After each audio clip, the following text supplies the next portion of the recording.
Hi, welcome. Hello, my name is Shayla Lanier and I am your instructor throughout this course. Today is day 1, module 1. Let's go. So why are you studying history? History is required, thank goodness. I hope that is always the case. Things do change though, so who knows? But right now it's required. So why? Well, President Harry Truman, a farm boy from Missouri, said in a very common sense fashion, the only thing new in the whole world that you don't know is whatever history you don't know. I've paraphrased that and butchered it, but that was the gist. History repeats. Nothing new happens. It's all happened before. Think of human beings for as long as we have recorded history. What motivates us? Jealousy, greed, love, power, right? We have not evolved very much as a species. So it makes sense that history repeats, and that's why we study it. Some of the study of history is hard. There are some harsh, cruel, downright evil events that have happened in history, but it is important to study them because then you can recognize characteristics of these things, these atrocities, when they start to rear their ugly heads, and you can take action. You can say, I studied history. I have seen something similar to this before. Here's what they tried before. We're going to try something new this time. That's why we study history. It's so important, and I hope you love it. So there's a saying that history is written by the winners. There's a good World War II example of why.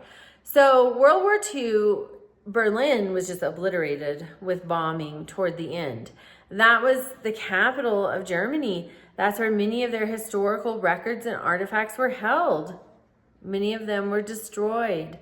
Also, when you write history, that's great power. You're telling the story. And when subsequent generations come along who weren't alive during, all they're really going to have is your version of events. That's a heightened responsibility to tell it correctly. Also, when we look at history, we see bias. We have an idea of right and wrong. It's a little bit unique to each of us. We also have experiences that have shaped us and created a perspective through which we view events and through which we take in information. It's very individualized. So as much as possible, it's important to stick to factual sources from reputable places, and then also try to be as honest as possible. If something is hard and difficult, we can't hide it. If something is not factual, we can't go with it. So that's really, we want truth as much as possible.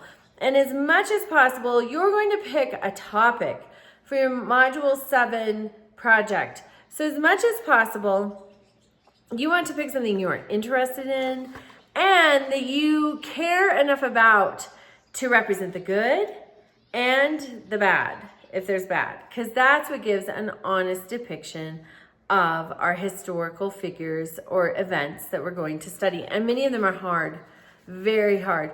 We sometimes I have students pick the Indian Removal Act, and that's a good example of why we study history. In 1787, we had the Northwest Ordinance, and that was a blueprint for how to create local governments, regional governments in the West. So pretty much everything west of Ohio, as they were conquering new territory and colonizing. How are we going to govern? And the attitude in the Northwest Ordinance is we want to peacefully coexist with the Native Americans. That's 1787.